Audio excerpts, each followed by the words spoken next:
ये तो कबीर सिंह मूवी में जैसे एक डायलॉग है कि जब मेरे हाथों में खून आता है या इस तरीके का, तो वैसी सब फीलिंग रहती है क्या? बिल्कुल बिल्कुल। लेकिन जब आप बॉडी खोलते होंगे जनरली, तो उसमें कुछ ऐसी चीज आती होगी जो कभी आपने देखी नहीं या पढ़ी नहीं, फिर वहाँ कैसे डील होता है, अक्सर होता है। जो इसमें युवा आना चाहते हैं कि हमारा जो शो है वो मोस्टली स्टूडेंट्स ज्यादा प्रेफर कर रहे हैं, तो उनके लिए आप एक सलाह क्या देंगे?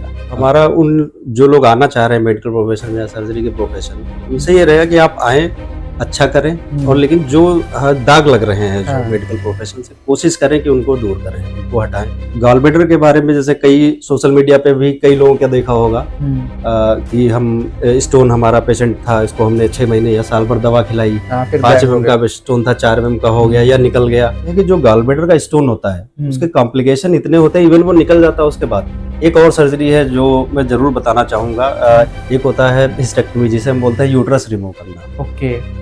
ये सर्जरी वैसे तो गायनिकोलॉजिस्ट करते हैं, गायनिकोलॉजिस्ट में आता है, लेकिन आजकल करने वाला सबसे ज्यादा सर्जन जनरल सर्जन ही करते हैं। ओके। और आज की डेट में अगर आप देखेंगे तो रोबोटिक सर्जरी या एआई आ गया है, आर्टिफिशियल इंटेलिजेंस, तो इन चीजों में क्या चुनौतियां हैं या इस चीज को आप कैसे देख रहे हैं? नहीं, चुनौतियां तो नहीं, ये चीज तो अच्छी है, मेरे हिसाब से अच्छी है। जैसे अगर रोबोटिक सर्जरी की बात करें तो रोबोटिक का मतलब है कि प्रिसीजन करता सर्जन ही है, सर्जन कंट्रोल रोबोट को सर्जन ही कर रहा है, लेकिन सर्जरी करने का प्रिसीजन इतना है हॉस्पिटल में है, लेकिन वो भी सर्जन कर रहे हैं। ये नहीं है कि रोबोट जो है उसमें कर रहा है, नहीं, सर्जन ही करेगा। ऑपरेट है ताकि हम सर्जन के पास जाएंगे तो सीधा ऑपरेशन कर देगा, ऑपरेशन बता देगा और ऑपरेशन कर देगा। तो वो पहले जाते हैं फिजिशियन के पास। तो गनशॉट का पेशेंट आया, बुलेट इंजरी थी, उसको गोली लगी हुई थी, उसके पेट में लगी हुई थी, और वो थी 12 बोर वाली, बहुत सारे छर्रे होते हैं, 12 बोर ही होती है शायद। अपने सीनियर से बोला, हमने कहा बॉस और तो सब निकाल दिया है, ये तो निकल गया, छर्रे भी मिल गए 3-4, ये 2 छर्रे पीछे है, ये कैसे निकाले?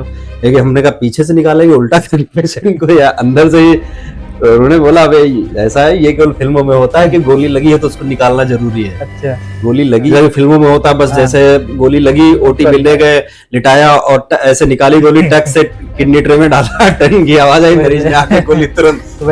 ऐसा नहीं होता है, ऐसा नहीं होता। पेशेंट होते बहुत डरे हुए, उनको ये समझाता हूँ कि देखो सर्जरी के अलावा कोई ऑप्शन नहीं है, और कोई भी ऐसा काम जिसमें आपको ऑप्शन नहीं है तो उसमें डरने की जरूरत नहीं है जी। मोस्ट जो माना जाए तो सर्जरी जो है ये लास्ट ऑप्शन है, ना कि फर्स्ट ऑप्शन। कह सकते हो कि कोई एक बीमारी है तो हम इसको मेडिसिन से भी ठीक कर सकते हैं, या मेडिसिन से नहीं ठीक हुआ तो सर्जरी भी कर सकते हैं। भी वाला नहीं होता है, अच्छा, आइदर आर होता है। ओके, आइदर मेडिसिन और सर्जरी।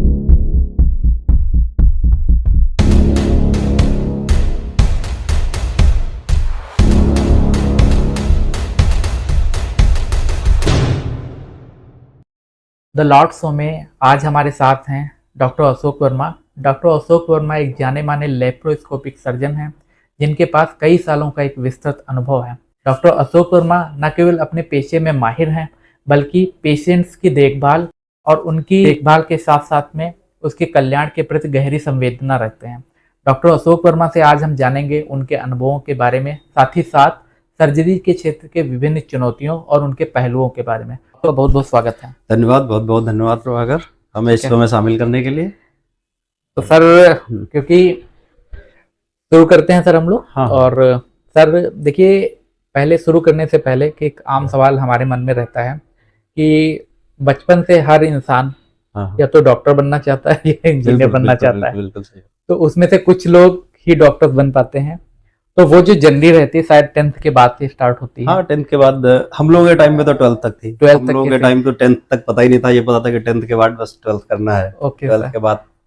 लेकिन हाँ, अब आज की डेट में जरूर लोग कॉन्शियस हो गए, आज तो 9th से और 10th से आजकल स्टार्ट कर देते हैं। जी सर, तो ये जो आपकी जो जर्नी 12th के बाद ही लगभग स्टार्ट हुई, तो उस जर्नी से लेके डॉक्टर अशोक वर्मा बनने तक का जो सफर रहा उसके बारे में आपसे जानना चाहेंगे।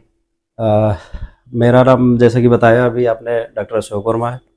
मैंने MBBS किया था 2007 में, मैं कंप्लीट हुआ MBBS। उसके बाद ये KGMC से मैंने किया था, KGMU लखनऊ से जी।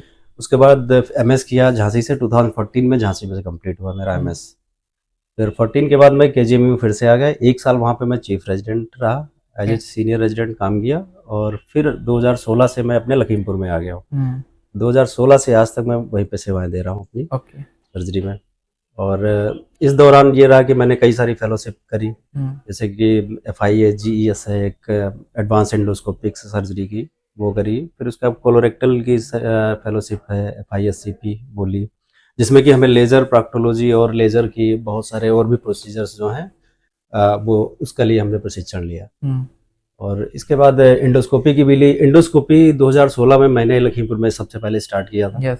और इवन आज भी मेरे ख्याल से शायद नहीं कोई कर रहा है। 2016 से कर रहा हूँ। और 2018 में मैंने लेज़र को इंट्रोड्यूस किया था अपने शहर में।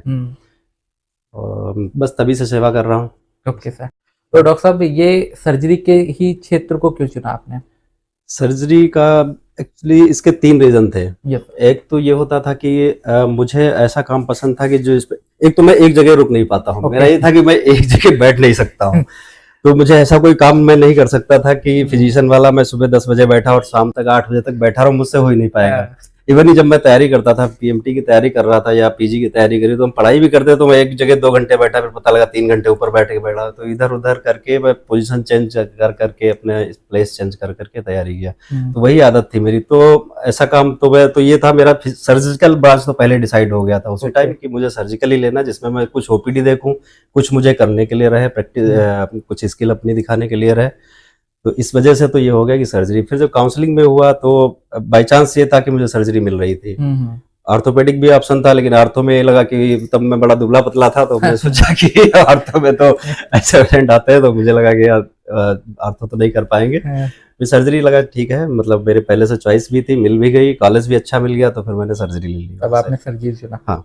और दूसरा रीजन ये भी था, अगर ये कहें कि जनरल सर्जरी ही क्यों आपने आगे स्पेशलाइजेशन क्यों नहीं किया, तो उसका रीजन ये था कि थोड़ा सा वैरायटी, जैसा कि मैं बताया कि मेरा माइंड जो है वो थोड़ा सा लेवाइल रहता है कि एक जगह पे नहीं। तो मुझे लगा कि मैं यही नहीं डिसाइड कर पा रहा था कि मैं एक कौन सी ब्रांच चूज करूं। मुझे लगता था मुझे ये भी करना है, थोड़ा सा यूरो भी करना है, थोड़ा सा लैप्रोस्कोपी भी करनी है, प्रॉक्टोलॉजी भी करनी है। तो मुझे लगा कि अगर आगे हम स्पेशलाइजेशन करेंगे तो फिर हम एक जगह कन्फाइंड रह जाएंगे। इस वजह से मैंने जनरल सर्जरी ही चूज किया। एक जगह कभी रुका नहीं, एक जगह टिका। हाँ, ऐसा ही है कुछ। ये तो कबीर सिंह मूवी में जैसे एक डायलॉग है कि जब मेरे हाथों में खून आता है, या इस तरीके का, तो वैसी सर फीलिंग रहती है क्या? बिल्कुल बिल्कुल रहती है। ये होता कि अगर 2-3 दिन कोई सर्जरी ना हो तो ये लगता कि हाथ बड़े सूखे हैं कि हाथों में जो है खून नहीं लगा। तो सर, अभी तक की सबसे चुनौतीपूर्वक कौन सा केस रहा? वैसे तो खैर बहुत सारे रहे हैं। अब इस समय अगर मुझे एक केस अभी रिसेंट का याद आ रहा है, पिछले साल का है। मेरे हॉस्पिटल का एम्प्लॉय था, मेरे लखनऊ वाले हॉस्पिटल का एक एम्प्लॉय था। तो वो पेन करके आया था कि उसके एब्डोमेन में अपर साइड में पेन रहता था। हम लोगों ने स्टार्टिंग में जैसे होता कि सबसे पहले अल्ट्रासाउंड कराते हैं, अल्ट्रासाउंड करवाया, उसके बाद फिर उसमें डाउट हुआ, नहीं कंफर्म हुआ, CT स्कैन कराया, MRI कराया, सारे इन्वेस्टिगेशन करा लिए, लेकिन कहीं से ये कंफर्म नहीं हो पा रहा था कि ये क्या चीज है। सब क्वेरी करके दे रहे थे कि ये हो सकता है, ये हो सकता है, लेकिन कंफर्म नहीं हो रहा था कि वो अलग ही चीज थी। नॉर्मल से थोड़ा सा एक होता कि एबनॉर्मल डेवलपमेंट या एबनॉर्मल चीजें होती, उससे थोड़ा सा अलग था। फिर अल्टीमेटली ये हुआ कि हम लोगों ने सोचा पहले इसको भेज दे, फिर ये लगा कि गरीब आदमी है, इधर उधर जाएगा, कहाँ जाएगा, फिर भटके जाके। तो मैं था, मेरे कलीग और डॉक्टर धीरेन्द्र मेरे कलीग हैं, जूनियर हैं, वो साथ ही में हम लोग को ऐसी टिपिकल सर्जरी होती है तो हम दोनों साथ में ही करते हैं मोस्टली। तो फिर मैंने उनको ही बुलाया, अरेंज किया, हमने कहा चलो करते हैं।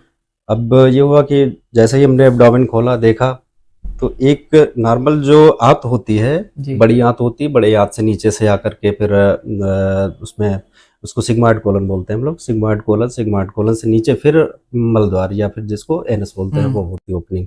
वहीं से एक दूसरी स्ट्रक्चर, एक दूसरी आंत जैसी निकली थी। एक तो अपना नॉर्मल पाथ ऐसे था, एक वहीं से और निकल के वो पूरा यहाँ से निकल के घूम के यहाँ तक आया हुआ था। नॉर्मल इसे जो बोलता है, हमारी सर्जरी की भाषा में बोला जाता है, इसे डुप्लीकेशन ऑफ सिग्मॉइड कोलन बोलते हैं। अच्छा। तो बहुत रेयर होते हैं, रेयर केसेस होते हैं। नॉर्मली इससे पहले जो हम लोगों ने देखे भी है, जो पढ़े या सर्च किए गूगल पे, तो उनमें जो होता था डुप्लीकेशन, तो छोटा सेगमेंट होता था 2-3-4 सेंटीमीटर का, लेकिन ये इतना बड़ा सेगमेंट यहाँ से यहाँ तक लगभग 11-12 इंच का, इतना रेयर होता है। तो उसको निकालने में हम लोग यही नहीं समझ पा रहे थे कि क्या है, कहाँ से जा रहा। तो उसको स्टार्ट करते रहे, 3.5-4 घंटे लगे। कई बार बीच में मन हुआ कि इसको बंद कर दे यहीं पे, फिर ये हुआ कि फिर अल्टीमेटली इसका क्या होगा, कहीं तो कोई करेगा ही। बिल्कुल, जब कोई करेगा तो फिर हम ही लोग करते हैं, देखा जाएगा क्या होना। तो उसको करते गया, वो इतना चिपका हुआ होता है, बहुत सारा, मतलब पूरी उसके ऊपर पूरी आते नीचे। तो उसको करते करते फिर अल्टीमेटली निकाला हम लोगों ने, और सही हो गया वो पेशेंट, बिल्कुल सही है, हमारे हॉस्पिटल का एम्प्लॉई ही है। तो ये थोड़ा सा अभी मतलब रिसेंट का चैलेंजिंग रहा, चैलेंजिंग रहा। तो डॉक्टर साहब, इसी सवाल से, इसी जो आपने बताया, इसी से मेरा एक क्वेश्चन ये था कि जैसे जब आप सर्जरी करते होंगे, जैसे जो आपने पढ़ाई की होगी या जो भी प्रैक्टिकल्स किए होंगे वो तो एक अलग चीज है, लेकिन जब आप बॉडी खोलते होंगे जनरली तो उसमें कुछ ऐसी चीज आती होगी जो कभी आपने देखी नहीं या पढ़ी नहीं, फिर वहां कैसे डील होता है, अक्सर होता है, क्योंकि एबनॉर्मल जो होती हैं, कई सारी चीजें एबनॉर्मलिटीज होती हैं बहुत सारी। जैसे कि गॉलब्लैडर में हम लोग सबसे ज्यादा सर्जरी आजकल गॉलब्लैडर की होती है। गॉलब्लैडर के बारे में ये कहा जाता है कि हर गॉलब्लैडर एक नया होता है। अच्छा। क्योंकि इतने वेरिएशंस होते हैं उसमें, हर चीज में, उसकी ब्लड सप्लाई में, उसकी जो आर्टरीज वेंस जाती हैं, जो डक्ट जाते हैं, बहुत वेरिएशंस होते हैं। तो इन केस अगर ऐसा कुछ मिलता है तो ज्यादातर तो यही है कि हम लोग कहीं न कहीं पढ़े रहे होते हैं, क्योंकि चीजें मेंशन है पहले से, हमसे पहले भी लोग कर चुके हैं और इतने दिनों से सर्जरी होती है। तो ये मान के चलिए कि आपकी 99% चीजें वो कहीं न कहीं मेंशन है, भले रेयर है, वर्ल्ड में पूरे 1 या 2 केस मिले हों वो अलग बात है, लेकिन है वो मेंशन। तो कहीं न कहीं से पढ़ा हुआ रहता है, लेकिन कभी लगता है कि कोई ऐसी चीज है जिसको हमने कभी देखा नहीं, तो हालांकि कभी ऐसा कोई केस आया नहीं अभी तक जिसको कभी सुना ना हो। और फिर होता है, अगर ऐसा आता भी है तो फिर उसको डील करते हैं अपने हिसाब से। उस समय तो प्रेजेंस ऑफ माइंड जो काम करता है, उस समय लगता है कि हमें बस पेशेंट ठीक होना है, ओटी से बाहर जाए, बाद में ठीक रहे, तो एट ए टाइम डिसीजन लेना होता है, पहले से नहीं प्लान कर सकते। वो आपको अटेंडम भी लेना है, वो एट रैंडम बस उसी टाइम लेना होता है। तो डॉक्टर साहब, जैसे पॉडकास्ट आगे जा रहा है, एक चीज आपसे पूछेंगे, जो इसमें युवा आना चाहते हैं, क्योंकि हमारा जो शो है वो मोस्टली स्टूडेंट्स ज्यादा प्रेफर कर रहे हैं, तो उनके लिए आप एक सलाह क्या देंगे सर? युवा, एक तो ये कंफर्म किस लेवल के, मतलब जो सर्जरी में आना चाहते हैं, नहीं जो सर्जरी में आना चाहते हैं, या जो मेडिकल फील्ड में आना, मतलब 12th करके मेडिकल फील्ड चुनना चाह रहे हैं, तो उनके लिए सलाह ये रहेगी कि फील्ड तो अच्छा है, एक थोड़ा सा चार्मिंग भी है, लोगों को बड़ा क्रेज रहता है मेडिकल फील्ड का, लेकिन धीरे धीरे करके थोड़ी सी प्रॉब्लम भी आती रही है इनमें, कि आजकल की डेट में जो है थोड़ा सा कह सकते हैं कि लोगों की नज़र में, आम पब्लिक की नज़र में थोड़ा सा प्रोफेशन जो है वो गंदा हो गया है। तो हमारा उन जो लोग आना चाह रहे हैं मेडिकल प्रोफेशन में या सर्जरी के प्रोफेशन में, उनसे ये रहेगा कि आप आएँ, अच्छा करें, और लेकिन जो दाग लग रहे हैं जो मेडिकल प्रोफेशन से, कोशिश करें कि उनको दूर करें, उनको हटाएं, और वो हम ही लोग कर सकते हैं। शुरुआत कोई न कोई किसी न किसी को करनी होगी, हम ही लोग जब करेंगे तभी आगे सही हो, वरना अगर इसी जैसे चल रही सिचुएशन अभी ऐसे रहा तो एक दिन आगे बहुत कंडीशन खराब होने वाली है। राइट सर, इस प्रोफेशन के लिए आपका ये मैसेज है। तो डॉक्टर साहब, आमतौर पर सर्जरी के लिए लोग कब आते हैं, कब तक की इंतजार करते हैं?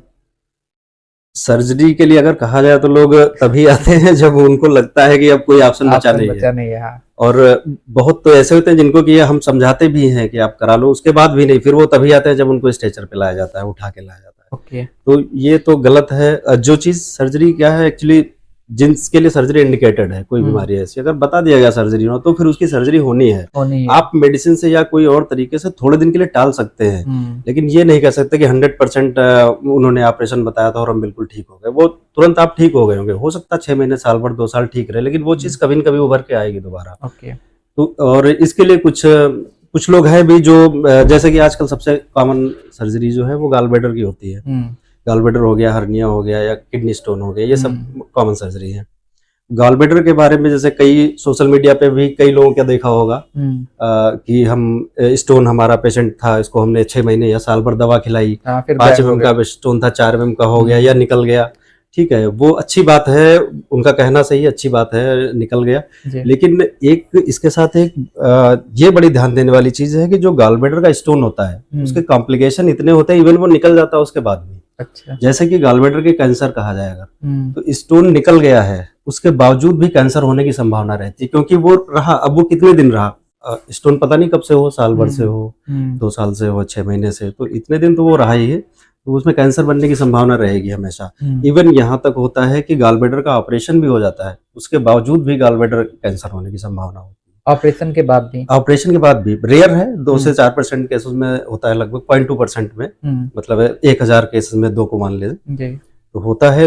लेकिन तो इसीलिए अगर कोई कहता है कि हम स्टोन निकाल देंगे, तो उसमें बहुत खुश होने की बात नहीं है, ना डॉक्टर के लिए ना मरीज के लिए। और दूसरी चीज ये भी है कि जो ऐसा कहता है कि हमने निकाल दिया, तो मैं इतना दावा कर रहा हूँ कि अगर वो 10 साल से प्रैक्टिस कर रहे होंगे तो मैक्सिमम उन्होंने 10 मरीजों की निकाली होगी। बाकी जो आपके 1000 भी मान लिया आपने, 1000 पेशेंट देखे, उनमें 10 की निकल गई, तो 999 बच्चे वो कहीं न कहीं कोई न कोई कॉम्प्लिकेशन लेके घूम रहे होंगे। तो मेरी यही सलाह रहेगी कि अगर किसी डॉक्टर ने, किसी सर्जन ने या किसी फिजिशियन ने आपको बताया है कि आप सर्जरी कराएं, तो फिर एक बार सर्जन का ओपिनियन ले। सर्जन कहता है कि हाँ ऑपरेशन होगा, तो फिर वो करा लेना चाहिए। उसमें डिले होने का मतलब है कि फिर आप कॉम्प्लिकेशन को बढ़ाएंगे, कोई न कोई कॉम्प्लिकेशन जरूर बढ़ाएंगे। अपनी जिंदगी के साथ खिलवाड़ है। बिल्कुल बिल्कुल। और डॉक्टर साहब, ये जब ऑपरेशन किसी भी तरीके का हो, उसके बाद रिकवरी के लिए क्या जरूरी है? रिकवरी के लिए देखिए, एक तो ये होता है कि सर्जरी टू सर्जरी थोड़ा सा वेरिएशन होते हैं कि किस सर्जरी में क्या। फिलहाल जो एक जनरल रूल ये होता है कि आप पेशेंट को ओरली कितना जल्दी अलाउ कर देते हैं। ओरली अलाउ यानी कि आप मुंह से खाने पीने का कितना जल्दी, अच्छा। जितना जल्दी सर्जरी के बाद जितना जल्दी आप से मुंह से खाने पीने का अलाउ करें, उतनी जल्दी रिकवरी होगी, अच्छी फीलिंग आती है। क्योंकि पेशेंट को जैसे ही आप कहते हैं ऑपरेशन हुआ, आप 6 घंटे बाद उसे बोल दे पानी पी ले, वो अंदर से खुश हो जाता है कि अरे अभी तो ऑपरेशन हुआ 6 घंटे बाद और हम ठीक है, इसका मतलब कोई गड़बड़ी नहीं है। तो और दूसरा होता है मोबिलाइजेशन, अर्ली मोबिलाइजेशन। अगर सर्जरी हुई है, आज हुई है, तो उसे 12 घंटे बाद, 24 घंटे बाद मोबिलाइज करना, मतलब बैठा दे। बैठ पा रहा है, नहीं चल पा रहा है तो बैठा सकते हैं, उसको चला सकते हैं। तो ये 2 चीजें बहुत इंपॉर्टेंट होती है, अर्ली ओरल अलाउ करना और early mobilisation patient. Okay sir. तो डॉक्टर साहब, एज ए सर्जन आपको सबसे ज्यादा केस कौन से मिलते हैं? एज ए सर्जन तो अभी गाल ब्लैडर हर्निया हो गया, गाल ब्लैडर, किडनी स्टोन, ये सर्जरी जो है कि बहुत ज्यादा कॉमन हो रही है। एक और सर्जरी है जो मैं जरूर बताना चाहूंगा, इसी क्वेश्चन से रिलेटेड है जो आपने पूछा कि कौन सी सर्जरीज। एक होता है हिस्टेक्टमी, जिसे हम बोलते हैं यूट्रस रिमूव करना। ओके। ये सर्जरी वैसे तो गायनिकोलॉजिस्ट करते हैं, गायनिकोलॉजिस्ट में आता है, लेकिन आजकल करने वाला सबसे ज्यादा सर्जन, जनरल सर्जन ही कर रहे हैं। ओके। इसमें भी सबसे बड़ी जो आप ये कह सकते हैं कि इम्पोर्टेंट चीज ये है कि इसमें सर्जन ना करना चाहता है और इसमें पेशेंट खुद ही आता है। बाकी सर्जरी में आप पेशेंट से कहोगे आप सर्जरी करा लो, वो टालता रहेगा। इसमें आके वो खुद आप मना करो कि नहीं आप मेडिसिन खा के देख लो 6 महीने 4 महीने, तो वो आगे खुद ही कहता है कि नहीं हमको कराना है। तो आज की डेट में अगर देखा जाए तो बहुत ज्यादा हिस्टेक्टमी हो रही है, और उसमें से अगर देखा तो मुश्किल से 10 या 20% इंडिकेटेड है जिनमें जरूरत है। बाकी जो हो रही है वो या तो पेशेंट की डिमांड पे हो रही है, सर्जन भी ये सोच रहा है कि हम नहीं करेंगे तो अभी जाके कहीं दूसरे से करा लेगा, तो यही चलता रहता है। तो इसको गवर्नमेंट ने भी अभी लिया है, इसको एक्नॉलेज किया है। उन्होंने रूल्स बनाए हैं कि आप जो भी बनाए कि आप 40 से कम की एज में नहीं कर सकते, सारी हिस्टेक्टमी आप रिपोर्ट करोगे, तो ऐसा कुछ है। लेकिन फिर भी चल रही है चीजें। तो 3-4 सर्जरी जो है बहुत ज्यादा हो रही है, गाल ब्लैडर है, हर्निया है, हिस्टेक्टमी हो गई, किडनी स्टोन, ये सारी चीजें नॉर्मल जो है आज के डेट में आती जाती हैं। अच्छा डॉक्टर साहब, जैसे सर्जरी का अगर इतिहास देखें तो बहुत ही पुराना रहा है, ठीक। और आज की डेट में अगर आप देखेंगे तो रोबोटिक सर्जरी या एआई आ गया है सर, आर्टिफिशियल इंटेलिजेंस। तो इन चीजों में क्या चुनौतियां हैं या इस चीज को आप कैसे देख रहे हैं? नहीं, चुनौतियां तो नहीं, ये चीज तो अच्छी है, मेरे हिसाब से अच्छी है। जैसे अगर रोबोटिक सर्जरी की बात करें तो रोबोटिक का मतलब है कि प्रिसीजन करता सर्जन ही है। सर्जन कंट्रोल रोबोट को सर्जन ही कर रहा है, लेकिन सर्जरी करने का प्रिसीजन इतना है। ऐसी चीजें हैं जहाँ पे हम हाथ से नहीं पहुंच पा रहे हैं। हमने मान लिया एब्डोमेन खोला, पेट को खोला है, तो हाथ से नहीं वहां पहुंच पा रहे हैं, या विजुलाइज नहीं हो रहा है, हाथ हमारे पहुंच जा रहे हैं तो आंखों से नहीं देख पा रहे हैं। रोबोटिक में ये है कि आप ऐसी इसी जगह पे पहुंच सकते हैं जहाँ पे विजुलाइजेशन भी होगा, अच्छा आप पूरा वहाँ पे अप्रोच में आपकी होगा। तो जहां तक देखा जाए तो ये, लेकिन अभी आम पब्लिक से बहुत दूर है ये, अभी कारपोरेट हॉस्पिटल में है, लेकिन वो भी सर्जन कर रहे हैं। ये नहीं है कि रोबोट जो है उसमें कर रहा है, नहीं सर्जन ही सर्जन नहीं करेगा, ऑपरेट वो आर्म उसकी होती है और कंसोल पे बैठ के सर्जन ही कंट्रोल करता है सारी चीजें, सर्जन ही करता। तो सर आप कब से स्टार्ट करेंगे ये सब चीजें? रोबोटिक का तो नहीं कह सकता, क्योंकि जहाँ है हम अभी छोटे शहर में, लखीमपुर सीतापुर, तो यहाँ तो अभी टाइम लगेगा। उसके लिए बहुत बड़ा सेटअप चाहिए। हाँ, सेटअप चाहिए एटलीस्ट। अब है जैसा कि लखनऊ में है, बहुत सारे कारपोरेट हॉस्पिटल, 4-5 कारपोरेट है जिनके यहाँ हो रही है। और अगर देखा जाए तो करने में स्किल अगर है तो लेप्रोस्कोपिक से ज्यादा इजी है, वो लेप्रोस्कोपिक ज्यादा कठिन पड़ता है। अच्छा। उसमें फ्रीडम रहती है, हमें फ्रीडम ऑफ मूवमेंट, हाथों का मूवमेंट जैसे चाहे वैसे कर सकते हैं, तो बहुत कंट्रोलिंग अच्छी होती है। राइट। तो सर क्योंकि आप तो डेली ऑपरेशन करते हैं, हाँ। लेकिन ये स्टार्टिंग से या आज भी क्या जब ऑपरेशन करने जाते हो तो मन में क्या चलता रहता है दिमाग में? कुछ तो आता नहीं, अगर देखे जो अगर रूटीन केस हैं जैसे कि हम रोज हम लोग करते आते हैं, नॉर्मल गाल ब्लैडर है, हर्निया है, तो इनमें तो कुछ नहीं होता, क्योंकि ये हर दूसरे तीसरे दिन कर रहे हैं या डेली ही कर रहे हैं। कोई ऐसी सर्जरी है जो कि बड़ी है जिसमें लगता है कि हाँ इसमें कॉम्प्लिकेशन होने के चांसेस हैं, तो उस पे जरूर प्रिपेयर करते हैं। तो सर स्ट्रेस रहता है? स्ट्रेस रहता है, स्ट्रेस पहले कम रहता है, ऑपरेट होने के बाद ज्यादा रहता है, जब तक पेशेंट का सारा कुछ सही नहीं रहता। तो उसके बाद भी पेशेंट आते होंगे? हाँ, उसके बाद फिर कॉम्प्लिकेशन तो होता ही है, हर सर्जरी के कॉम्प्लिकेशन होते हैं। लेकिन कुछ आप ऐसा भी महसूस करते हैं कि कोई भी और दिक्कत होती है तो वो ऑपरेशन से ही रिलेट कर देते हैं, ऐसा भी होता है? ये तो बहुत कॉमन है। ये चीज तो अगर सबसे पहला चीज इसमें देखा जाए तो जो स्पाइनल, हम लोग अब आजकल ज्यादा सर्जरी स्पाइनल एनेस्थीसिया देके होती है, जिसमें पीछे रीढ़ की हड्डी में एक सुई लगाई जाती है। तो 90% सर्जरी आजकल उसी में करी जाती है। पूरा बेहोश करके बहुत रेयरली जो बड़ी सर्जरी में होता है, उसके लिए लोगों में बहुत एक मिसकंसेप्शन है कि वो ये कहते हैं, कई लोग तो मना कर देते हैं कि नहीं हमें नहीं लगवाना है, इसके बाद रीढ़ में दर्द होता है, बहुत काफी दिनों तक होता रहता है। और अक्सर ये होता है किसी ने आज ऑपरेशन कराया, उसको 1 साल बाद 2 साल बाद दर्द शुरू हुआ, तो वो उसी से रिलेट कर देता कि हमारे सुई लगी थी उसी से हो गया है।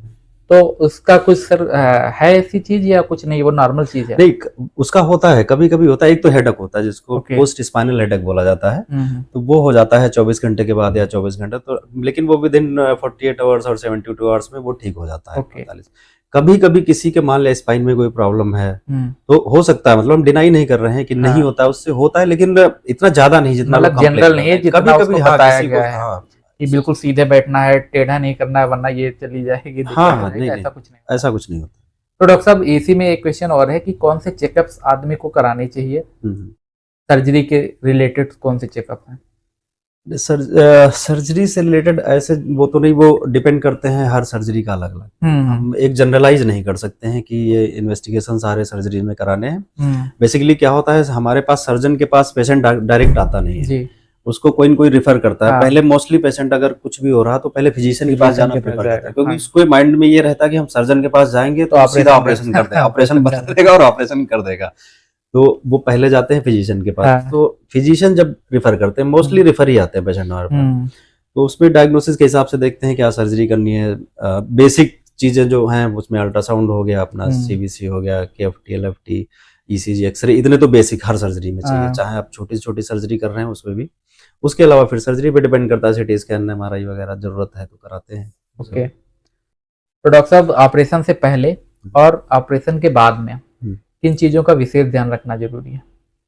ऑपरेशन से पहले तो कुछ ऐसा नहीं है जिसको ध्यान में रखा जाए, क्योंकि सर्जरी 2 तरीके की होती है। एक तो होती है इमरजेंसी सर्जरी। इमरजेंसी सर्जरी जैसे कि किसी को अपेंडिक्स में इन्फेक्शन हो गया, अपेंडिसाइटिस हो गया, अब वो इमरजेंसी सर्जरी है, उसको आपको करना ही करना है 24-48 आवर्स में। हर्निया होता है, हर्निया कभी फंस गया, अब वो इमरजेंसी, वो तुरंत करना है, एज सुन एज पॉसिबल। आप चाहे तो 4 घंटे 6 घंटे के अंदर जितना जल्दी हो सके उतना जल्दी। उसमें तो पहले से कोई प्रिपेयर नहीं कर सकते, पेशेंट को कुछ नहीं करना है, जो भी करना है डॉक्टर को और ओटी स्टाफ को करना है। और बाकी इलेक्टिव सर्जरी होती है, एक इलेक्टिव जिसे हम प्लान करके करते हैं। इलेक्टिव सर्जरीज वो जिनको कि हमने प्लान किया, डॉक्टर को दिखाया, डॉक्टर से अपॉइंटमेंट लिया, डेट लिया, तो उनमें फिर पहले से बता दिया जाता है कि आपको ये प्रिकॉशन करके आना है।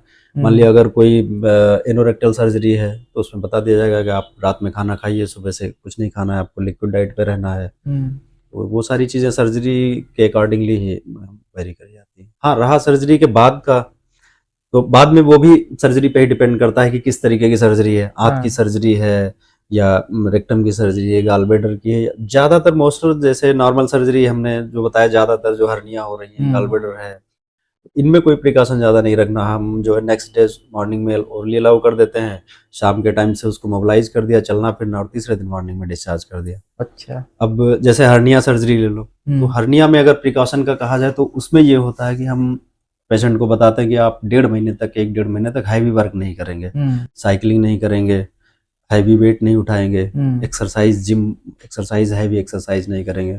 तो ये थोड़ा सा सर्जरी के अकॉर्डिंग प्रिकॉशंस जो है रखने जरूरी है। तो डॉक्टर साहब कोई ऐसा केस आया है जिसको देख के आपको लगा हो कि ये साली पिक्चर में ही होता है? हाँ, फिल्मों में ही हो रहा है? हाँ, बिल्कुल, बहुत सारे केस होते हैं, लेकिन एक जो अभी याद आ रहा है हमें, वो पहला केस था मेरा जब मैं एमएस कर रहा था। ओके, तो उस टाइम में हम लोग, मैं जूनियर ही था, पहला साल था हमारा, तो सीनियर के साथ ऑपरेट कर रहे थे, मतलब पहला खत्म होने वाला था, सेकंड ईयर लगने वाला था स्टार्टिंग में, तो ऑपरेट कर रहे थे। गनशॉट का पेशेंट आया, बुलेट इंजरी थी उसको, गोली लगी हुई थी उसके पेट में लगी हुई थी, और वो थी 12 बोर वाली, बहुत सारे छर्रे होते हैं, 12 बोर ही होती है शायद, जो बहुत सारे छर्रे होते हैं जिसमें, तो वो लगी हुई थी, अंदर भी थी हाथों में। वो एक्सरे से पता लग जाता है कि अंदर तक गया या बाहर गया। तो जब अंदर अगर कोई भी चीज गई है, चाहे वो गोली गई हो या चाकू लगा हो, अगर वो पेट की दीवार फाड़ के अंदर तक गया तो फिर हमको खोलना ही होता है, खोल के देखना ही देखना है, एज ए रूल, ये रूल होता है सर्जरी का। तो फिर ये हुआ कि यहाँ अंदर लग रहा है और बाकी गैस वैस वो पता लग जाता है कि आंत में छेद है, आंत फटी हुई, तो फिर खोलना ही था हमें। खोला हम लोगों ने, बाकी जो आंतों में चोट उठ थी उसको रिपेयर किया, सारा कुछ करके। गोलियां भी जो ऊपर 1-2 मिल गए, छर्रे मिल गए, वो निकाल दिए। बाकी कुछ एक्सरे में 1-2 छर्रे पीछे दिख रहे थे, स्पाइन के आसपास, रीढ़ की हड्डी के आसपास 1-2 छर्रे लग रहे थे।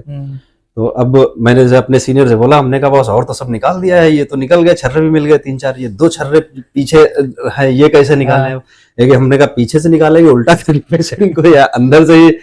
तो उन्होंने बोला भाई ऐसा है, ये केवल फिल्मों में होता है कि गोली लगी है तो उसको निकालना जरूरी है। अच्छा, गोली लगी है, अगर वो इजिली ऊपर से दिख रही है आपको तो उसे आप निकाल दो। अगर वो कहीं ऐसी जगह फंसी है कि जिसको अंदर फंसी है कहीं भी जगह पे, तो उसको नहीं निकाला था, क्योंकि उसको निकालने के चक्कर में और ज्यादा इंजरी कर देंगे। पता लगा कि हम उसको निकालने की कोशिश कर रहे हैं और ज्यादा ब्लीडिंग हुई तो पेशेंट की जान चली जाएगी। तो अगर साइलेंट बुलेट पड़ी हुई है कहीं भी, वो चाहे पेट में हो, चाहे चेस्ट में हो, कहीं भी हो, अगर वो साइलेंट पड़ी हुई है तो फिर उसको एज इट इज पड़ा रहने देते हैं, अननेसेसरी उसको नहीं लगाते। अगर वो कोई सिम्टम कर रही है जिससे उसकी वजह से ब्लीडिंग हो रही है या कुछ हो रहा है और इजिली हम वहां तक अप्रोच कर पा रहे हैं, तब तो करते हैं, वरना अननेसेसरी गोली के पीछे नहीं पड़ते कि हमको निकालना ही निकालना है। अच्छा। जैसे फिल्मों में होता है, बस जैसे गोली लगी, ओटी मिलने गए, लिटाया और ऐसे निकाली गोली, टक से किडनी ट्रे में डाला, टन की आवाज आई, मरीज ने आके गोली तुरंत। तो ऐसा नहीं होता है, ऐसा नहीं होता। तो गोली पड़ी रहती है और इंसान आदमी काम करता रहता है। हाँ, काम करता है। बहुत से लोग हैं पैरों में लगी, पैर में लगी हुई है, पड़ी है पैर में। तो अगर वो साइलेंट है तो अननेसेसरी छेड़छाड़ नहीं करते। बिल्कुल। तो डॉक्टर साहब, क्या अब क्योंकि आपने कॉलेज की बात की, तो कोई ऐसे प्रोफेसर हैं जिनकी कोई मजेदार बात आपको याद है अभी तक? काफी टाइम हो गया से निकले हुए, तो अब तो मजेदार बातें हम लोग बताते हैं बच्चों को। वैसे एक ये है, हम लोगों में जो हमारे प्रोफेसर कहा करते थे सर, एक फिस्टुला होता है, सुना होगा, जिसको कि भगंदर बोलते हैं, भगंदर। जी। तो वो ये कहा करते थे कि तुम्हें अगर आगे जा फ्यूचर में कभी भी किसी भी सर्जन से तुम्हें दुश्मनी निकालनी हो, तो अपने फिस्टुला के मरीज उसके पास भेजना शुरू कर दो। बस फिस्टुला भेजते रहो तो उसकी बदनामी शुरू हो जाएगी। मतलब ये कहा जाता है, लगभग सभी कहते हैं फिस्टुला ऐसी बीमारी जिसमें कहते हैं कि रिकरेंस होता ही रहता है। वो अक्सर ये कहा करते थे कि तुम्हें जिससे दुश्मनी निकाल ली है उसके पास फिस्टुला मरीज भेजते रहो। वो उनके पास ये आ जाएगा कि ये फिस्टुला के डॉक्टर हैं और बार-बार पेशेंट आएगा, बार-बार आता रहेगा। तो डॉक्टर साहब, जैसे आपने बात बताई, क्योंकि आपको अब तो काफी टाइम हो गया, तो कोई ऐसी चीज है जो डॉक्टर की सिर्फ डॉक्टर समझ सकता है? ऐसी है तो बहुत सारी बातें हैं जिनको और कोई आम जनता नहीं समझती है। एक तो रूटीन ही होता है, हम लोगों का रूटीन जो है वो केवल एक डॉक्टर ही समझ सकता है। इवन घर वाले भी नहीं समझते, उनको भी लगता कि डॉक्टर बैठे फोन नहीं उठा रहे हैं, टाइम पे खाते नहीं है।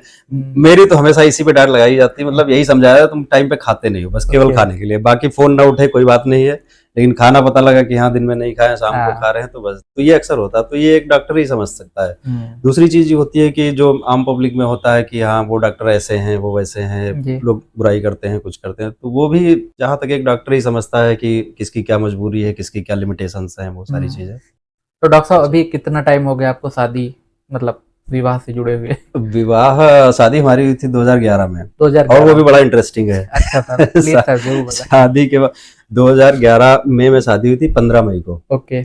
और 31 मई को हमें एमएस में ज्वाइन करना था। अच्छा। मतलब एमएस का रिजल्ट आ गया था, सिलेक्शन हो गया था। 31 मई को ज्वाइन करना था। तो फिर ये हुआ कि जाने से पहले ही शादी कर लेते हैं, क्योंकि फिर जाने में 1 साल वहां पे बिल्कुल भी टाइम नहीं मिलता। जब तक एमएस फर्स्ट ईयर में रहते हैं तो 1 मिनट का भी टाइम नहीं, इवन हमारे हॉस्पिटल जाना भी अलाउड नहीं था। सब कुछ हॉस्पिटल में ही, एक छोटा सा रूम था, वार्ड, सब वही होता था। तो फिर ये हुआ कि शादी करके जाते, तो 15 तारीख को शादी करी और 31 तारीख को हम 30 को चले गए, 30 को चले गए, 31 को ज्वाइन कर।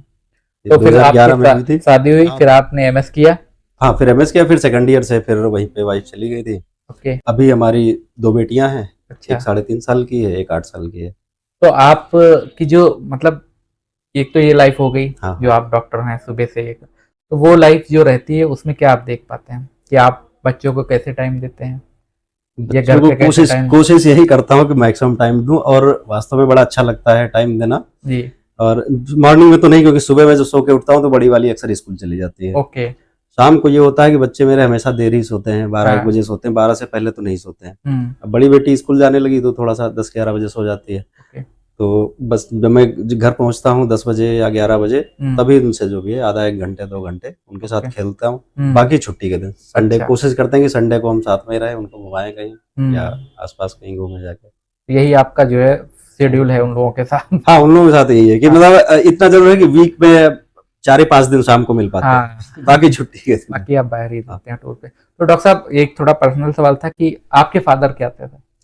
मेरे फादर प्रोफेशन उनका जी अच्छा नहीं, मेरे फादर वैसे तो फार्मर है। ओके। और लेकिन वो गांव में प्रैक्टिस करते थे। ओके। Medical practice. तो उन्हीं की मतलब उन्हीं को देखते हुए आपके जो है इंटरेस्ट एक प्रारंभिक हाँ ये तो था क्योंकि 12th के बाद ही 12th में ही आ गया था कि हाँ करना मेडिकल ही है। ओके। और डॉक्टर बना हूँ तो उन्हीं की बदौलत जी। और एक चीज और कहूँगा, मैं आज मतलब डॉक्टर उनकी बदौलत हुआ हूँ, लेकिन मैं आज सर्जन हूँ, सर्जन अपनी वाइफ की वजह से। राइट। क्योंकि दोनों को आपका जो है क्रेडिट जो हाँ सर्जन उसी की वजह से हूँ, क्योंकि उसने बहुत हेल्प करी मेरी तैयारी में, पीजी की तैयारी में। पीजी में हमारा ये था कि हमारे यहाँ से 6 सीट थी वहां पे। अच्छा। 3 लोग छोड़ के चले गए थे। तो 6 का काम केवल हम 3 लोग कर रहे थे। तो हम वहां से छोड़ के 2-3 महीने काम किया, 2-3 महीने बाद में छोड़ के आ गया। इतना ना सोने को पाता था ना खाने को, तो इतना दिमाग काम ही नहीं कर रहा था बिल्कुल। तो मैं बैठा बस में, वहां से झांसी में था, झांसी से बिल्कुल आ गया घर। मैंने कहा मैं एमएस नहीं कर रहा हूँ, कुछ तैयारी करूँ, कोई दूसरी ब्रांच उठाऊंगा। फिर घर पे रहा 1 महीने लगभग, लेकिन उसने फिर से काउंसिल करके इतना समझा के भेजा कि इतनी मुश्किल से मिला है, कर लो जाके। बीच में फिर बोल थोड़े दिन की बात है, फिर हम आ जाएंगे, साथ में रहेंगे। तो एमएस का तो पूरा क्रेडिट उसी का है। पूरा मेंटली उन्होंने आपको जो है बिल्कुल जो है करते रहेंगे। तो ये तो डॉक्टर साहब आप एक क्या मैसेज देंगे, क्योंकि अभी तो आपको टाइम नहीं मिलता है उनसे बोलने का। नहीं। एक मैसेज आप जो पॉडकास्ट के थ्रू देना चाहेंगे वो क्या है? मैसेज क्योंकि ये तो अब उनको पता चलेगा कि आपने क्रेडिट उनको दिया अपने सर्जरी का, या आप एमएस सर्जन बने, और क्या बोलना चाहेंगे? तो कैमरा भी है, दस्तूर भी है, और सही समय नहीं, वैसे तो ये बात कई बार बोल चुका हूँ। ओके। कई बार बोल चुका हूँ कि मैं सर्जन तुम्हारी वजह से, लेकिन डॉक्टर मैं अपने फादर की वजह से हूँ। और हाँ ये है कि मैं उसके फोन नहीं, अभी भी फोन, हम जब बात कर रहे हैं इस बीच में भी 2-3 फोन आ रहे हैं। तो शिकायत यही रहती है अक्सर, तुम फोन नहीं करते हो। तो मैं ये जरूर कहना चाहूंगा कि हाँ फोन भले ना कर पाता हूँ, लेकिन ये मन में रहता है कि हाँ करना है, फोन करना है, बात करना, अभी फ्री होके कर रहा हूँ। तो इसके लिए थोड़ा सा समझो। तो डॉक्टर साहब जो उनका फोन आ रहा है उसको आप एक जो है उनका एक संदेश ही मानते हैं, तो बात भले ना हो, संदेश लगता है कि हाँ। तो डॉक्टर साहब अभी जैसे बैक टू द पॉडकास्ट, जो पेशेंट आपके पास आते हैं और डरे हुए होते हैं क्योंकि सर्जरी नाम बड़ा है, बिल्कुल, तो उनको आप कैसे मतलब नॉर्मलाइज करते हैं या नॉर्मल करते हैं? तो इसके लिए तो मैं बहुत फेमस हूँ। मतलब एक तो ये है कि मुझे कोई सीरियसली नहीं लेते हैं ज्यादातर पेशेंट। मतलब बच्चा ऐसे जो बच्चा ट्रीट करते हैं वो खुद आके कई बार बोलते हैं डॉक्टर साहब आप ही ऑपरेशन करेंगे। तो फिर जैसे कई पेशेंट होते हैं बहुत डरे हुए, उनको ये समझाता हूँ कि देखो सर्जरी के अलावा कोई ऑप्शन नहीं है। और कोई भी ऐसा काम जिसमें आपको ऑप्शन नहीं है तो उसमें डरने की जरूरत नहीं है जी। भाई आप डर के क्या कर पाएंगे, कोई ऑप्शन है ही नहीं आपके पास। आपकी गर्दन पे कोई तलवार रखे हुए है, यहाँ कटने हाँ बोलो, नहीं तो काट देंगे, तो आपको हाँ बोलना ही बोलना है। तो अगर सर्जरी है, सर्जरी इंडिकेटेड है, सर्जरी करनी है, दूसरा कोई ऑप्शन है नहीं हमारे पास, तो उसमें डरने की जरूरत नहीं है। तो उसको समझा के काउंसिल करके ऐसे ही बताते हैं। फिर वो कहता है सब कहीं ऑपरेशन के बाद ये हो गया, कहीं ऑपरेशन के बाद कुछ और, तो फिर उसको एग्जांपल देके बताते हैं कि पता लगता है लोग तो घर में बैठे, छत गिर गई, तो आप क्या करोगे? रोड पे आप निकल रहे हैं, एक्सीडेंट हो जा रहा है, तो क्या करोगे? अगर ऐसे डरोगे तो हर जगह पे आप कुछ नहीं कर रहे, घर पे लेटे हुए सो रहे हैं, पता लगा ऊपर से कुछ गिरा, तो ऐसे डर तो हर चीज में होता है। तो यही समझा के काउंसिल करके ही उनको काउंसलिंग जो है जरूरी है। तो ऑलमोस्ट जो है माना जाए तो सर्जरी जो है ये लास्ट ऑप्शन है, ना कि फर्स्ट ऑप्शन। नहीं, बहुत सी चीजों में एक्चुअली है क्या, मेडिकल बीमारियां और सर्जिकल बीमारियां थोड़ा अलग अलग होती है। आप ये नहीं कह सकते हो कि कोई एक बीमारी है तो हम इसको मेडिसिन से भी ठीक कर सकते हैं, या मेडिसिन से नहीं ठीक हुआ तो सर्जरी भी कर सकते हैं। भी वाला नहीं होता है। अच्छा। आइदर आर होता है। ओके। आइदर मेडिसिन और सर्जरी। मतलब और एक ही रास्ता चुनना पड़ेगा। हाँ, एक ही चुनना है। अब वो होता है कि कुछ चीजें ऐसी हैं जिनमें कि बीच का होता है, एक स्पेक्ट्रम के बीच का है कि चलो थोड़ा सा जैसे कहीं पस बन रहा है, एब्सेस जिसको बोलते हैं, या बन रहा है, स्टार्टिंग है और नहीं ज्यादा बना हुआ पस, तो एक बार है कंजर्वेटिव करके देख रहे हैं। और दूसरा, लोगों में एक ये मैसेज जरूर मैं सभी लोगों को देना चाहूंगा कि लोगों में जो गलतफहमी है कि सर्जन के पास जाओगे तो वो सर्जरी ही कर देगा, ऐसा नहीं है। सर्जरी भी जब जरूरत होती तभी करते हैं, और पहले हम लोग भी मेडिकल मैनेजमेंट ही करते हैं। ऐसा नहीं कि कोई आया कुछ भी लेके आया और हमने लेके बैठे हैं तुरंत ऑपरेशन कर देंगे, अगर इवन जैसे कि एब्सेस की बात कर रहा था, एब्सेस है तो देखते हैं हम उसे कि पूरा बन चुका है नहीं, पस उसमें पड़ गया नहीं, नहीं लगा कि नहीं बन रहा है अभी, बैठने लायक है, तो उस पर दवाइयां देके बैठाने की कोशिश करते हैं। यही एक अप्रोच रहती है, जबरदस्ती नहीं होता कि हम सर्जन के पास जाएंगे तो सर्जरी करते हैं। तो डॉक्टर साहब, जो अभी तक की जो भी केसेस रहे हैं या कोई भी वाक्य जिसने आपके जीवन पे एक असर डाला है, बेहद गहरा असर डाला? हाँ, नहीं, ये तो एक वाकया है और बहुत असर पड़ा, बहुत बुरा असर पड़ा जी। अच्छा। मतलब मेरा इतने दिनों से लोग जो जानते हैं मुझे, तो मेरा नेचर दूसरे टाइप का रहा है, पेशेंट को लेकर भी और अपनों को भी। लेकिन उस एक केस ने पेशेंट के लिए मेरा थोड़ा सा रवैया बदल दिया।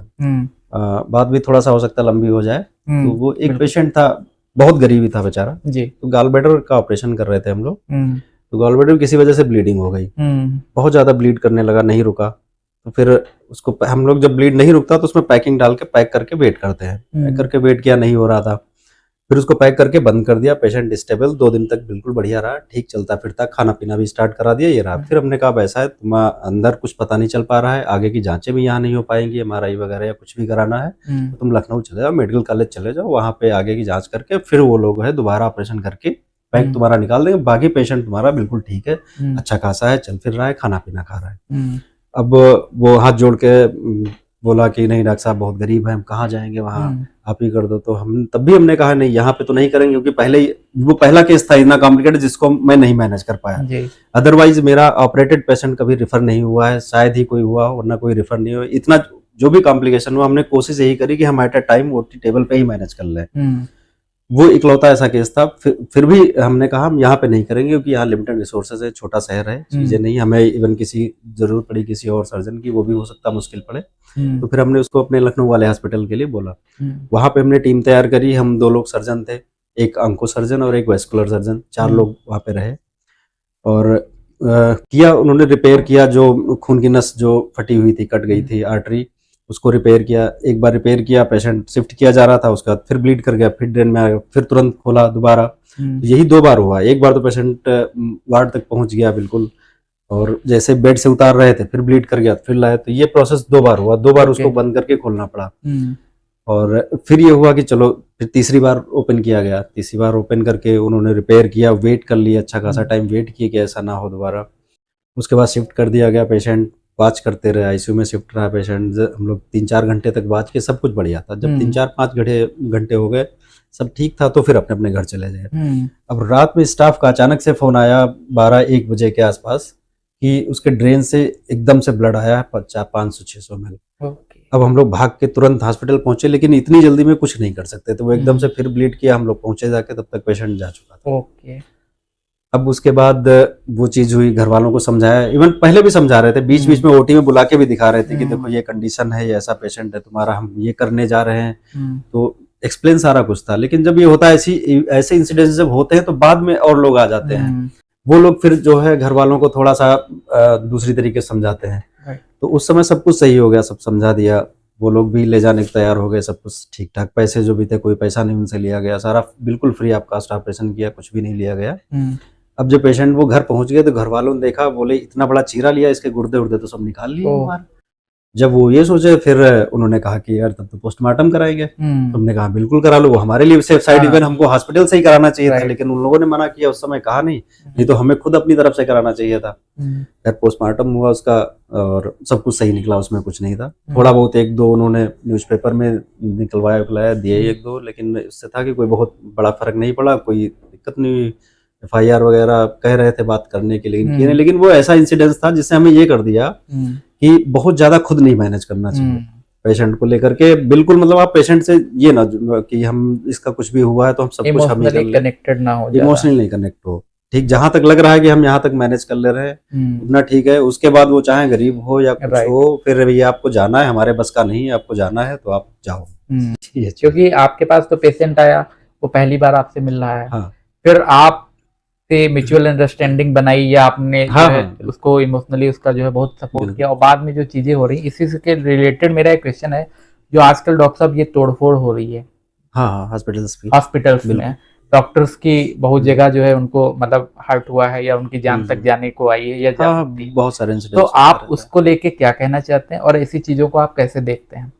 देखिए, ये इस ऐसी चीजों में सीधे सीधे आरोप तो डॉक्टर पे लगता है। बिल्कुल, मतलब 100% केसेस में जो होता है उस समय डॉक्टर पे लगता है। और उस समय एक सिचुएशन ये होती है कि हम मरीज को या उसके घर वालों को या कुछ ज्यादा कह भी नहीं सकते, क्योंकि वो उस स्टेज में होते हैं कि उनका जो मेंटल स्टेटस उस समय है तो उनको कुछ नहीं सोचता, वही उन्होंने अपना खोया हुआ होता है, तो उनका तो ये लाजमी है कि वो थोड़ा सा एग्रेसिव होंगे। थोड़ा इन सब में जो होता है सबसे ज्यादा रोल उनका होता है जो पेशेंट के साथ नहीं होते हैं। जो पेशेंट के साथ है उसको टाइम टू टाइम मुझे लगता है हर डॉक्टर समझाता है कि एडमिशन के टाइम ही समझा देता है कि भैया इनकी ऐसी कंडीशन है और क्या आगे हो सकता है, आपकी मर्जी हो तो यहाँ कराओ, नहीं मर्जी है तो आप और कहीं इलाज करा लो, सारी चीजें। और बीच बीच में भी समझाया जाता है। सबसे ज्यादा प्रॉब्लम वो क्रिएट करते हैं जो साथ में नहीं है, वो बाद में आए देखने, पता लगा सुबह पेशेंट एडमिट हुआ, शाम को देखने आए, फिर वो सारी चीजें ऑब्जर्व करेंगे, फिर वो अपना उस पे अपना व्यू देंगे कि अरे यहाँ कहाँ पड़े हुए हो, यहाँ पे ये नहीं है, वो नहीं है, ये नहीं।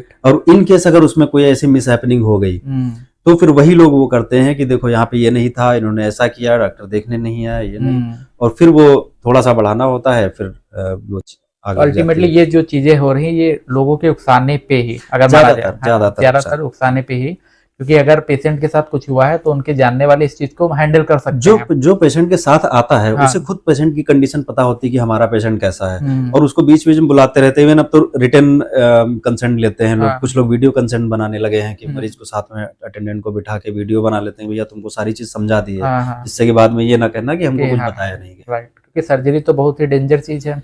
अब डेंजर नहीं, लेकिन हाँ कॉम्प्लिकेशन के चांसेस तो सभी में रहते हैं। छोटे छोटा प्रोसीजर हो उसमें भी कॉम्प्लिकेशन का रहता है। आप एक इंजेक्शन लगवाओ उसके भी पकने के चांस रहते हैं। तो कॉम्प्लिकेशन से तो नहीं, जो नॉन कॉम्प्लिकेशन है वो तो होते ही। तो डॉक्टर साहब आज आप देखेंगे क्योंकि कितनी ज्यादा सर्जरी बढ़ रही है आज की डेट में, चाहे हम लोग इतना आगे बढ़ रहे हैं इसलिए ऐसा हुआ, लेकिन आज भी इंडिया की अगर बात करें तो बहुत सारे ऐसे जो ऑपरेशन केंद्र खुले हैं। ऑपरेशन केंद्र से मतलब ये है कि वहाँ पे कोई डॉक्टर नहीं है जो क्वालिफाइड हो, और वहाँ पे जो डॉक्टर्स हैं वो खाली प्रैक्टिशनर हैं, या आप कह लीजिए कि कंपाउंडर हैं, वो आप आज ऑपरेट कर रहे हैं। उसको आप कैसे देखते हैं? हम तो इस टॉपिक पे नहीं बोलना चाह रहे थे।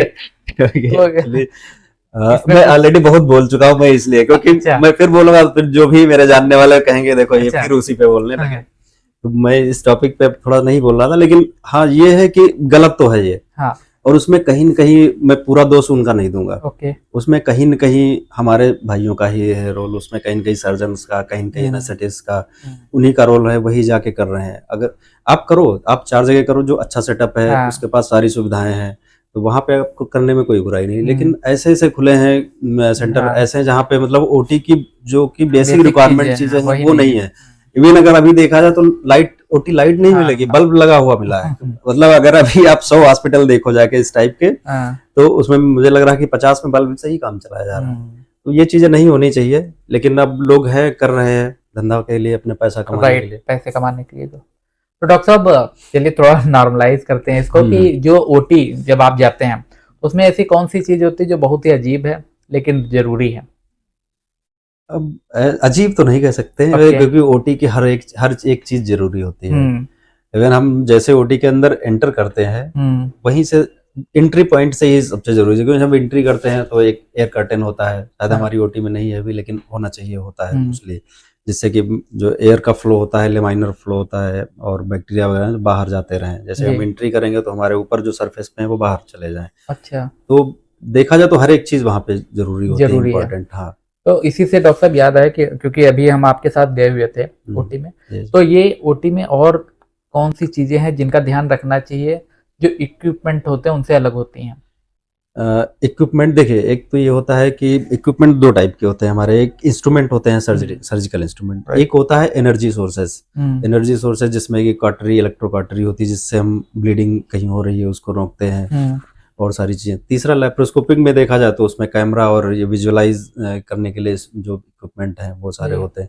इससे अलावा इनसे अलग, इक्विपमेंट से अलग अगर देखा जाए तो सबसे जरूरी चीज होती है ओटी के अंदर, वो स्टेरिलिटी होती है कि हमको कितना स्टेराइल रखना है ओटी।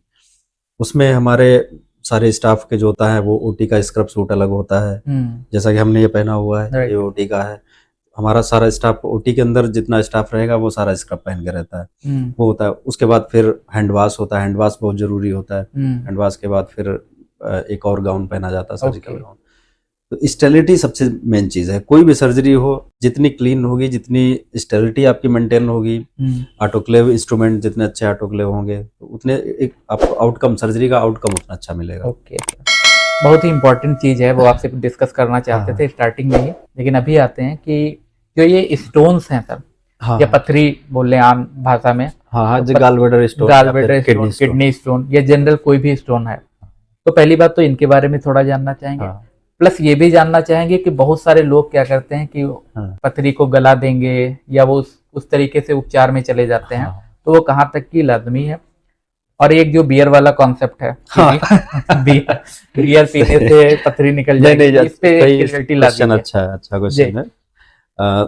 जहाँ तक स्टोन की बात है, तो किडनी स्टोन अलग होता है, गॉलब्लैडर स्टोन अलग। दोनों के स्टोन का जो कॉन्स्टिट्यूएंट होते हैं, जिसको मिलके स्टोन बनता है, वो दोनों में बहुत अलग होते हैं। गॉलब्लैडर के स्टोन में अलग चीजें होती हैं, कोलेस्ट्रॉल हो गया और ये सब हो गया।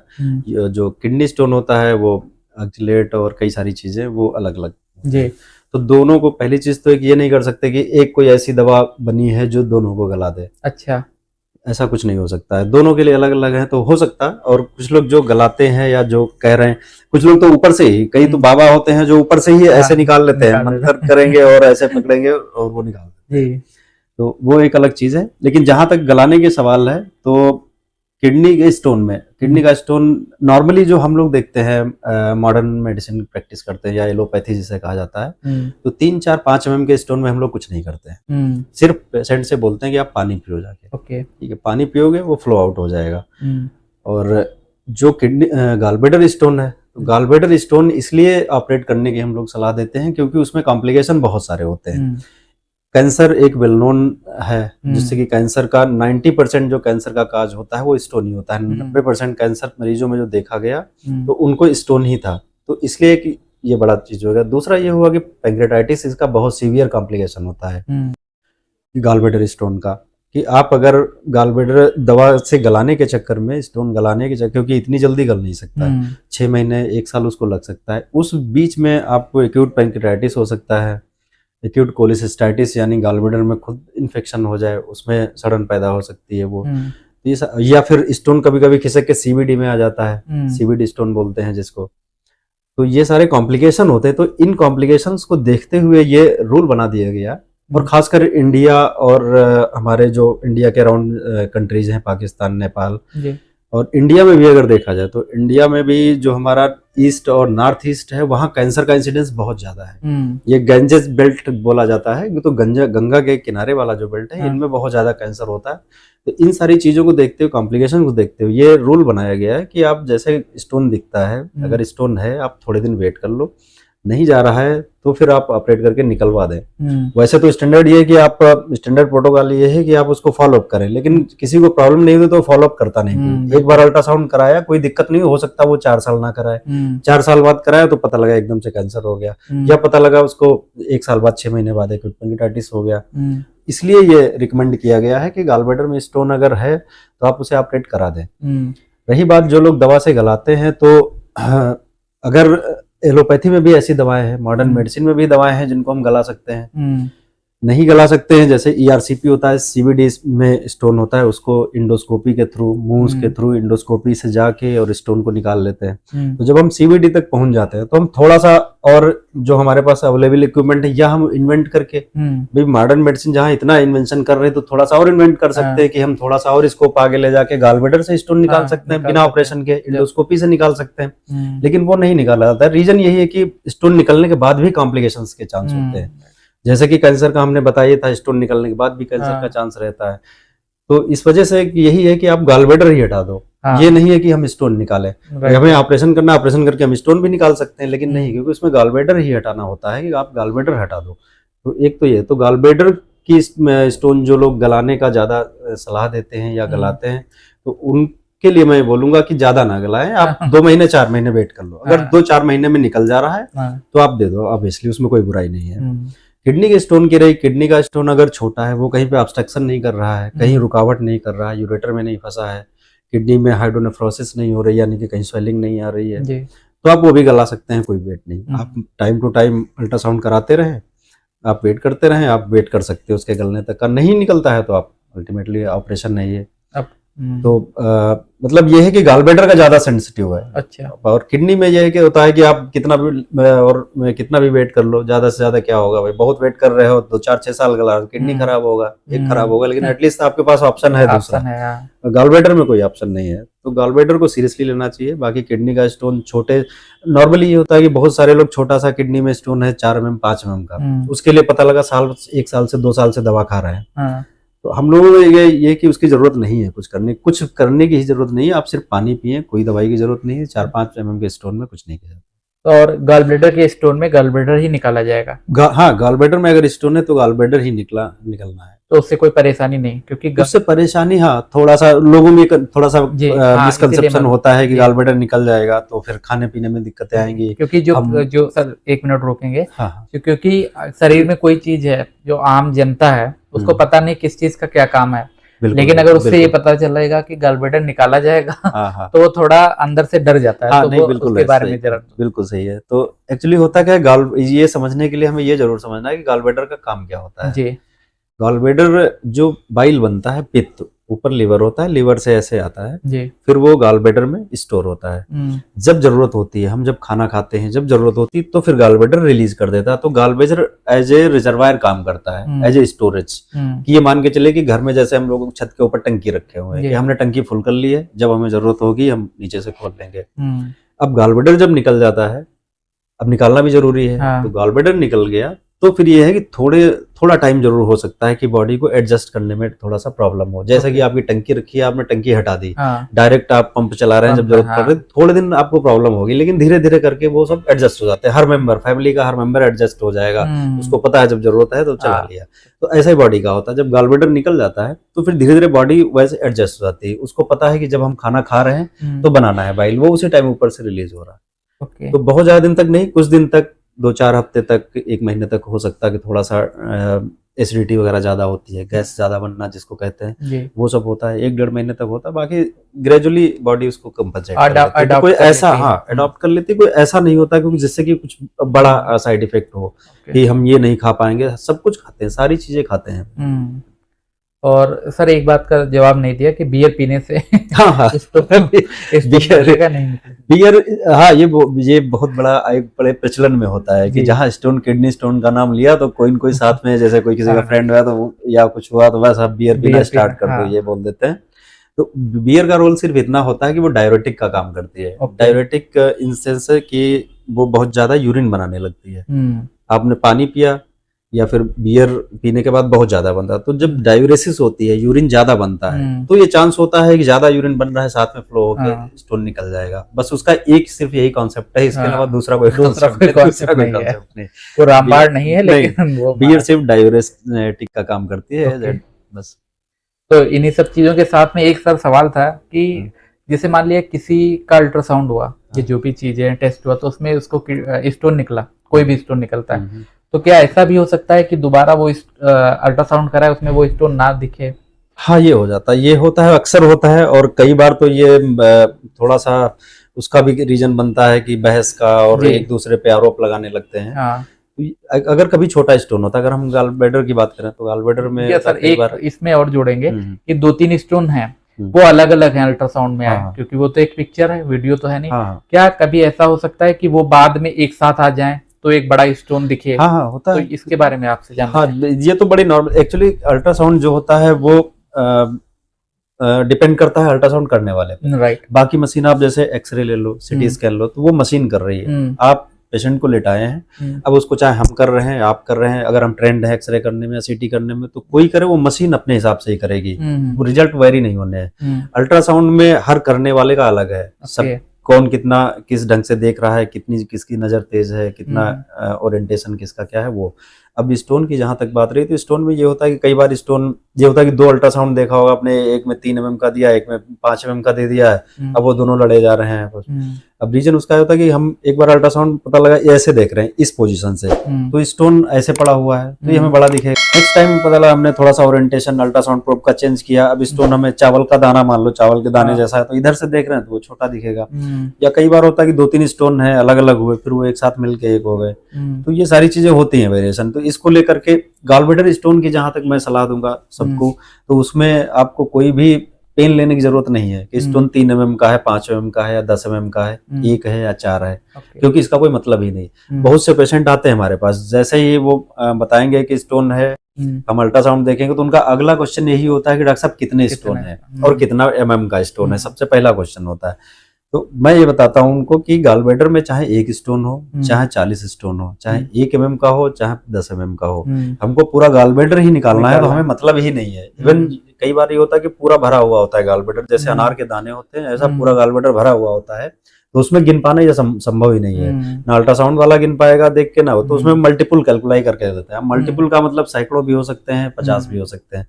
तो गॉलब्लैडर स्टोन में साइज का कोई मैटर ही नहीं है पेशेंट के लिए।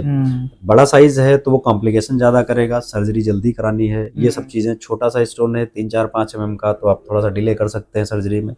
तो वो सर्जरी के पॉइंट ऑफ व्यू से है इंपॉर्टेंस उसकी साइज की, लेकिन पेशेंट को ये नहीं सोचना है कि हमारा 4 mm का है, पहले वाले अल्ट्रासाउंड में 8 का था, अब 12 का हो गया, तो उससे नहीं मतलब है।